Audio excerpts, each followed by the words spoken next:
Vicky. Welcome on today's episode. It's another episode we're going to enjoy our reaction to a band, but it's not on the song perspective. It's a story of a band, and it's the ELO, the Electric Light Orchestra. And the title for today's episode is entitled The Rise and Fall of Electric Light Orchestra from 50 million album to Burnout.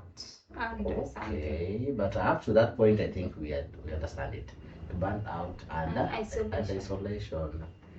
Okay, that's interesting. It's like a documentary. Yeah, and it was shared to us by Dan. So first, thank you, Dan, for sharing this. Thank you for sponsoring this episode. And guys, thank you for tuning in. We are so curious, and we don't know much about the band itself. Yeah. We know just the music and I think from the band, I just know of Jefflynne. Yeah, the lead singer. Back then, I used to know Jefflynne is ELO. His other name is ELO. Then I came and knew that he's a band, and then he's the lead singer. But apart from that, we are blank.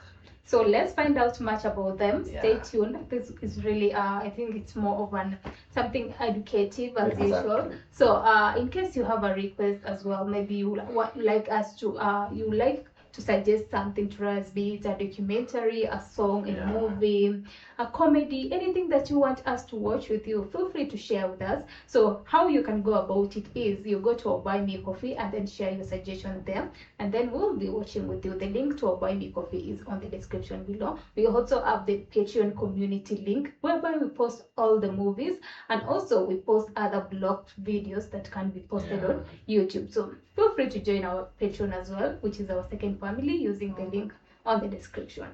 So let's know much about ELO. Yeah, ELO. From Rise. What if I told you that one of the 70s biggest bands destroyed itself by achieving exactly what it set out to do? A vision so grand it required lasers, spaceships, and full orchestras just to bring it to life. Two creative geniuses who couldn't share the spotlight. And a sound so perfect, so obsessively controlled, that it turned bandmates into employees and dreams into obligations. This is the story of Electric Light Orchestra, the band too grand for its own good. The story begins not with success, but with an audacious declaration that most people thought was completely insane. It's 1970 in Birmingham, England, and a young musician named Jefflynne is about to chase a dream that would define his life and eventually consume it. Jefflynne had been obsessed with the Beatles since he first heard them. But it wasn't just their early rock and roll that captivated him. It was what they became, those sweeping string arrangements on Eleanor Rigby, the orchestral grandeur of A Day in the Life, the way they made rock music sound like the future.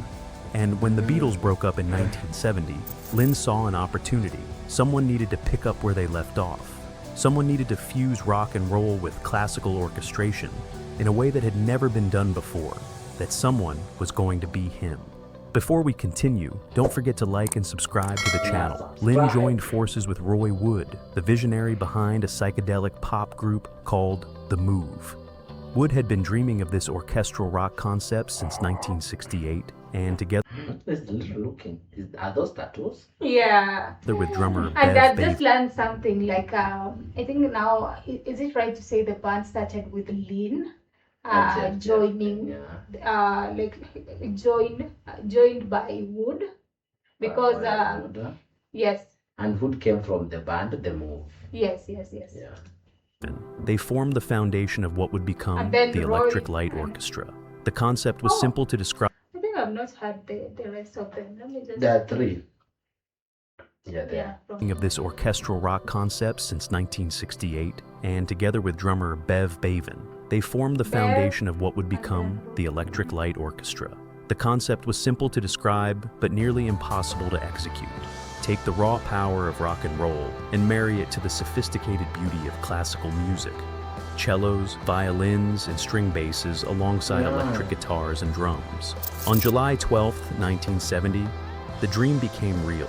Wood added cellos to a Lynn-penned song, transforming it into 10538 Overture, the first true Electric Light Orchestra track. The song... You have never done that? Yeah, and it's a 1970 song. Yeah. Oh, wow. Okay. So the band started at maybe 68. Late 60s. Yeah, he said 1968. Yeah. Oh, at the time when the Beatles were like breaking up and broke up and all that. Wow. shot into the UK top 10, and suddenly the impossible seemed possible. Their debut album arrived in 1971, a raw experimental blend of rock and classical that one reviewer called sonic terrorism. It was messy, ambitious, and unpolished, exactly what you'd expect from two of the strong-willed visionaries trying to reinvent rock music. But that's where the problem started, because here's the harsh truth about grand visions. They rarely survive two bosses. By June 1972, just as the band was finding its footing, Roy Wood was gone. The official story was musical differences. Wood wanted free-form classical experimentation, while Lynn pushed toward melodic pop. But Lynn later cut through the diplomatic language with brutal honesty. We couldn't work together. It was like having two bosses. The split was reportedly complicated by their aggressive manager, Don Arden, known for pressuring his artists into impossible situations. But beneath the drama lay a fundamental economic reality. ELO was an expensive proposition. String players, complex arrangements, elaborate recording sessions. All of it cost serious money. And money like that demanded not niche progressive rock sales, but massive pop acceptance. That kind of success required absolute focused control. It required one voice, one vision, one uncompromising leader. Roy Wood went on to form Wizard and they found success, but he never matched what was coming next. Because with Wood gone, Jefflynne was about to transform ELO from an experimental collective into a commercial juggernaut and a creative dictatorship. With sole control firmly in his hands, Jefflynne set about refining, compressing, and polishing ELO's sound into something the world had never quite heard before. Gone was the sprawling, chaotic experimentation of the first album. In its place came something far more calculated and far more powerful. Lynn had learned something crucial during his years with The Move. Album tracks were interesting, but hit singles changed everything. So he pivoted hard. Shorter songs, tighter arrangements, every element meticulously crafted for maximum radio impact. And he developed what became known as the Jefflynne sound, an extremely compressed, layered, and dense mix that sounded massive coming through a car radio or a transistor speaker. The obsessive overdubbing became his signature.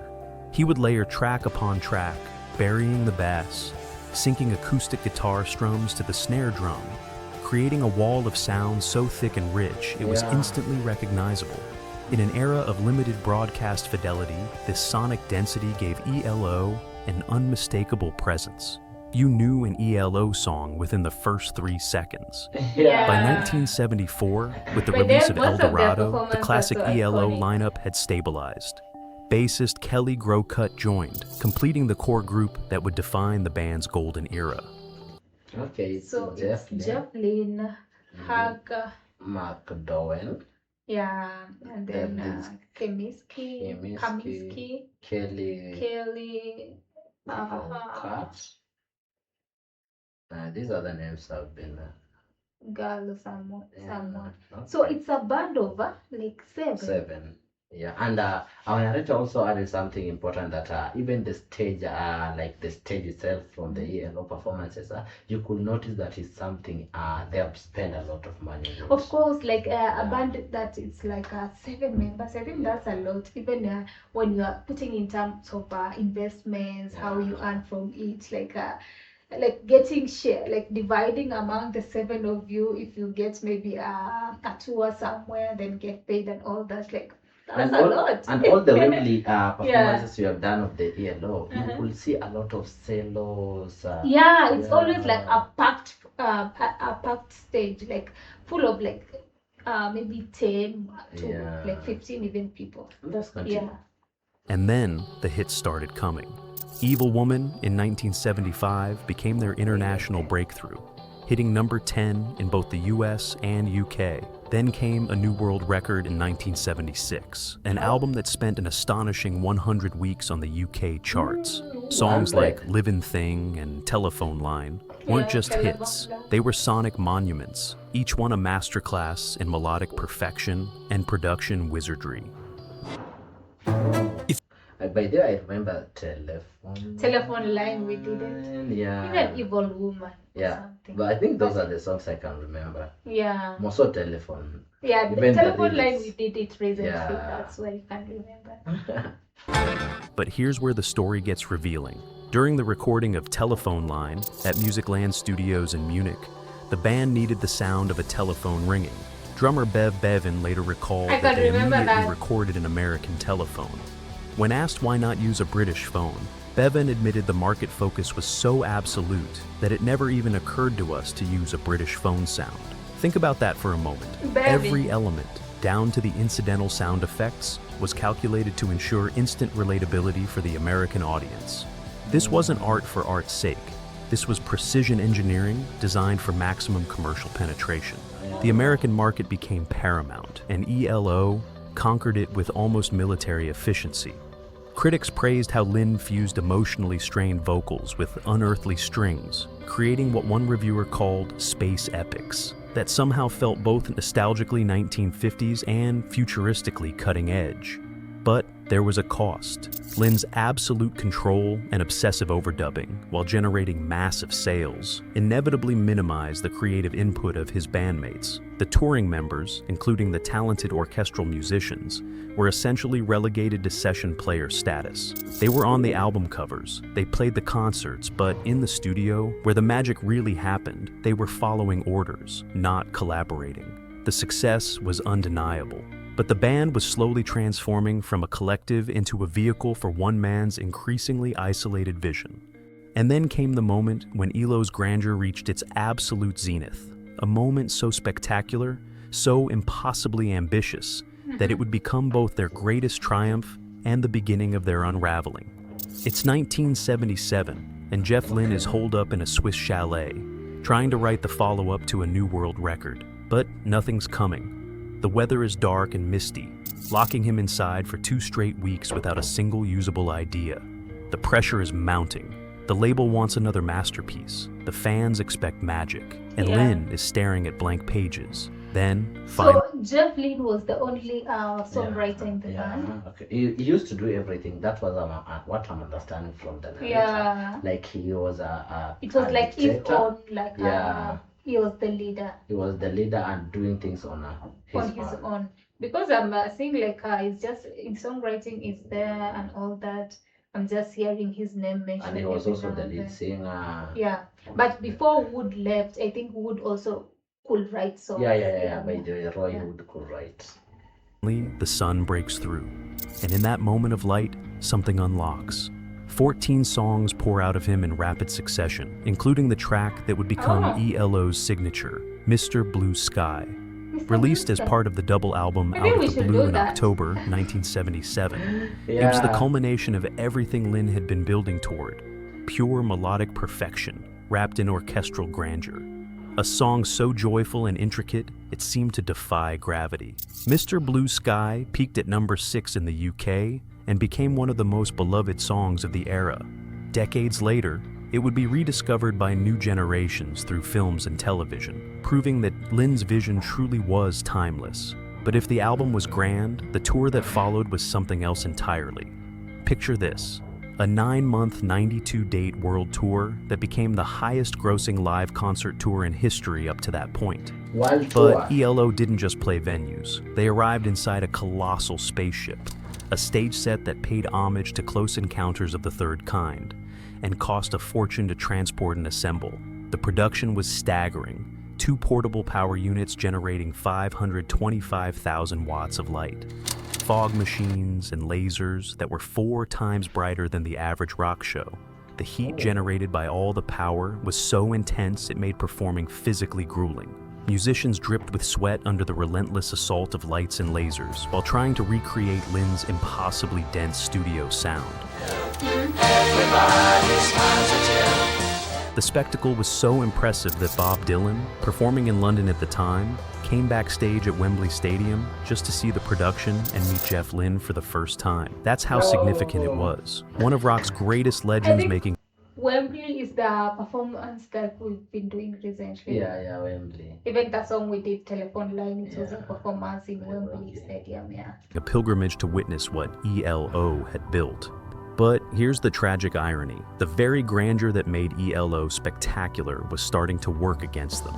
The dense, compressed studio sound that Lynne had perfected was nearly impossible to reproduce live with 1970s technology. Contemporary reviews of official live recordings criticized the dreadfully poor sound quality. The visual spectacle was breathtaking, but the audio often couldn't match what fans heard on the albums they loved. ELO had become too grand. So what he had already created, like to like the sound and all that, the bass and all that of the album, coming to perform it live will produce a different sound because of the technology and maybe the instruments, the technology they were using to project the sounds and all that. So it could produce maybe a weird sound, and fans are like, okay, this is what we didn't hear in the album. This is not what I came here for. Yeah, in the album it sounds so good, but the technology here is worsening everything. Oh, that's an heartbreak. For the infrastructure of its time, the dream required technology that barely existed. And maintaining that level of spectacle, so if night we had after already night, seen the was grinding future. everyone down. Exhausted from the scale of the Out of the Blue era, Jefflynne made a decision that would prove both commercially brilliant and artistically destructive. He would chase the disco wave, sweeping the globe. Released in June 1979, Discovery was ELO's most overtly commercial album yet. Keyboardist Richard Tandy nicknamed it, "Since the day you were..." Okay, it was at that point. Okay, so he had to change again, Yes, the style. Let's see on what he came up with. Very, and the name stuck. The album was drenched in the rhythms and production techniques of disco, and it became ELO's first #1 album in the UK. Singles like Don't Bring Me Down and Last Train to London dominated radio, and I think now this is the album we have tackled. Yeah, Last Train to London. Yeah, and Last Train to London, Don't Bring Me Down, I think. Yeah. dance floors worldwide. Lynne's timing was shrewd. He caught the disco wave just before it crashed. The album sold millions, proving once again that his commercial instincts were impeccable. But achieving this commercial peak I love the way required he a devastating maneuvers. sacrifice, the systematic dismantling of what made ELO unique. Disco didn't need string sections, it needed synthesizers, punchy rhythm. So their music is more of disco? Yeah, this time round. At first it was like a more rocky and what can I call it? pop. Not pop. Not pop. Rock, but heavy and crypt. Like if it's a keyboard, it's a keyboard. Like you see, it's kind of. Have you ever heard people singing harmoniously in a choir? So the instruments become like that. Like it's encrypted. Like it's overlapping of instruments. Yeah, I understand that. Yeah. And danceable grooves. The orchestral players, the very musicians who embodied the orchestra and electric light orchestra, were suddenly unnecessary. By 1980, the primary orchestral members began departing. Violinist Mick Kaminsky and cellists Melvin Gale and Hugh McDowell left, and with them went the band's founding identity. ELO had destroyed the very concept it was built upon to maintain its chart dominance. The grand vision had consumed itself. Meanwhile, resentment among the remaining members was reaching a boiling point. Kelly Growcut, who had been a core member since 1974, felt increasingly like an employee rather than a band member. Critics and fans noted that Lynne seldom gave credit to his loyal musicians, and opportunities to feature other talented voices, like Growcut's, were suppressed. The tension finally exploded in 1983, when Growcut departed and subsequently sued Lynne over lost touring income. The lawsuit made it official. ELO was no longer a band. It was Jefflynne's studio project, with a rotating cast of hired hands. The album Secret Messages that same year was a contractual obligation, originally intended as a double album, but cut down to a single LP due to label pressure. The magic was fading. The fire was dying. By the mid-1980s, Jefflynne's attention had drifted elsewhere. He found renewed creative excitement producing other legends, George Harrison, Roy Orbison, and Tom. I think we've had a couple of songs Jefflynne produced. Yeah, because at some point I thought like, was he just also a producer or something? Because there's so many songs we had, I think, of Roy Orbison and George Harrison that. And even if I might be wrong, guys might correct me in the comment section. The song that Paul McCartney did of Let It Be in the year 2020, when he was doing the was it George's part? George wrote part. He had to use Jeff to go and remove. I think. Oh, I remember the song. Was it Let It Be? Yeah. Yeah, there was a song, by the way, guys. It is Let It Be or something. Yeah, I remember that story. I remember that story where they had to. Was it? They were looking for John. They were looking for, I think, whose vocals were they looking? No, it was the songs that John had. That song. Not Let It Be. There was this song that John had released, had recorded before, but had not released. So they had to get the songs John's vocals. Yes, the songs that Yoko gave them to Paul for them to release it. I think, not Let It Be, but there was a song. Yeah, I remember that. The studio perfectionism that had driven his bandmates to frustration was exactly what these rock royalty needed to revitalize their careers. The final ELO album of the original era, Balance of Power, arrived in 1986 as what insiders openly called a contractual obligation. Reduced to just the core trio of Lynn, Bev Bevan, and Richard Tandy, the album showcased Lynn's continued compositional precision, but lacked the epic majesty of 1970s ELO. It was polished, concise 1980s synth pop, professionally executed but emotionally distant. One retrospective described it perfectly. Not a disappointment, but a calm sit-down talk. It's over. At this time you find the band is not like having that, they are not connected. They are not even the exact band members. Yeah, it's like they are just professional. Like you come sing, we purchase. We are not like a family anymore as when they used to be in the 70s. Oh, I'm getting that. Years of action. The exhaustion was complete. ELO dissolved, not because they couldn't make hits, but because their leader was profoundly finished with the structure he had created. The grand vision had burned out. The spaceship had landed for the last time. But here's the unexpected twist in ELO's story. Jefflynne's graduation from the band became his greatest success. All those skills he'd perfected through years of obsessive control, the dense layering, the compressed mixing, the melodic perfectionism that had alienated his bandmates, became his most valuable asset. By the late 1980s, his signature production style was defining the sound of rock legends' comeback albums.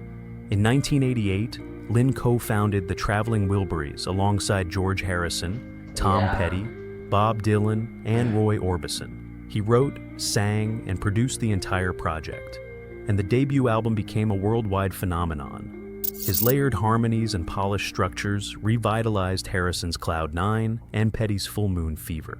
The collaborative spirit that had been missing from ELO found new life in the Wilburys. Songs were finished together spontaneously. For the audience watching Lynn's transformation, there was a powerful emotional truth. The very qualities that destroyed ELO were exactly what these legends needed. The perfectionism wasn't wrong. It was just in the wrong structure. While many of their peers faded into nostalgia acts, ELO's music experienced something different, genuine rediscovery. Mr. Blue Sky found new life through placement in films and television, introducing the song to generations who weren't even born when it was first released. The sophisticated melodic structures and production techniques that once seemed excessive now sounded timeless. In 2015, Jefflynne reformed ELO for a massive performance at Hyde Park in London. 50,000 people sang along to every word, proof that the music had transcended its turbulent creation story. And then came the ultimate vindication. In 2017, ELO was inducted into the Rock and Roll Hall of Fame. The citation explicitly credited the band with picking up where the Beatles left off. the exact audacious goal Lynn and Wood had set nearly 50 years earlier. Crucially, the Hall of Fame listing included all 4 foundational members: Jefflynne, Bev Bevan, Richard Tandy, and Roy Wood. Decades after the acrimonious Two Bosses split of 1972, history had reconciled them. Both the initial vision and Lynn's subsequent absolute control were recognized as essential to ELO's legacy. The shocking truth about Electric Light Orchestra isn't that they failed, it's that they succeeded too completely. The grand vision required such scale, such perfection, such uncompromising control that it couldn't survive as a true band. But in destroying itself, ELO created something that outlasted the conflicts and lawsuits. Timeless music that still makes us look up at blue skies and remember when dreams felt infinite. Maybe being too grand was exactly the point. What's your favorite ELO memory? When did you first hear Mr. Blue Sky and feel that surge of pure joy? Drop your story in the comments below. And if you enjoyed this journey through rock history's most ambitious dream, hit that like button and subscribe to the channel for more stories about the music that defined our lives. Exactly, subscribe for more stories. Wow. And this is the first time I hear Mr. Blue Sky. Yeah, and it's their band signature. It's like Yeah, I think it was a song, but I don't know the story behind it specifically, because he says that in the 80s it was used again in films. yeah, I think when he mentioned like it was the song, when I said I think we should do that, he mentioned that song remained a band signature. Oh yeah, Mr. Blue Sky. Yes. Oh, but generally, not a bad story on the band itself. It achieved what it was specifically purposed for. Yes. Number one, yeah, because of the being a member who be recognized in the Rock and Roll Hall of Fame. It's something amazing, something cool, and something other bands have been waiting and really curious for. Yeah, and I love the fact that they were like the four co-founders original founders. Yeah, that like the flowers were given to them. I think that was a good thing, because if you start something from the sketch, even if you left it at some point, it still meant something to you. Exactly, and I've also noticed that him and Roy Wood were on the Move band. Yes.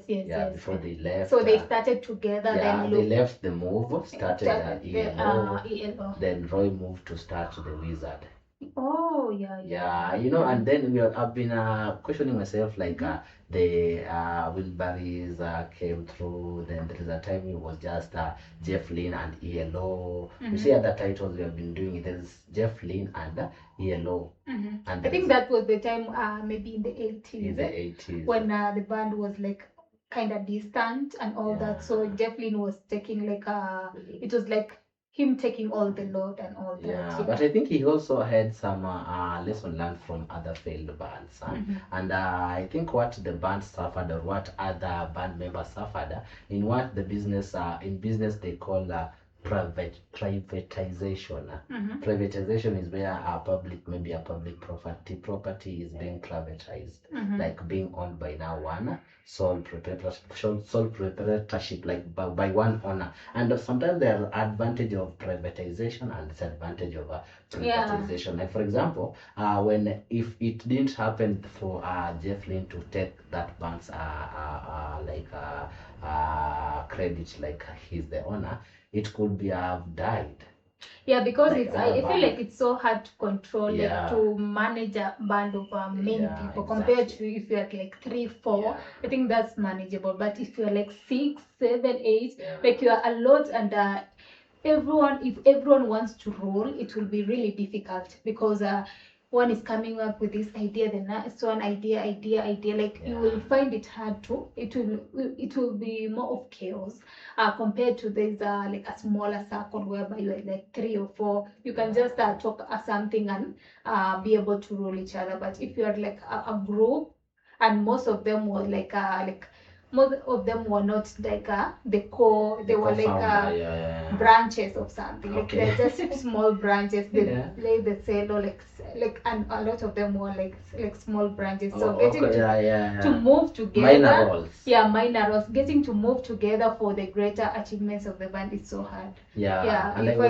as I was giving Jefflynne's his flowers, I think he also made it possible to have a long like ALO to his name to remain, because let's say for example if he didn't have that strong stand to remain with the band, to remain with the vision, the what, at least he could the band at least like the lifespan of the band, it was at least longer, and then the recognition of it have to be recognized to the Rock and Hall of Fame is something that I think by doing that he did do something bad, because other bands have failed and it ended there.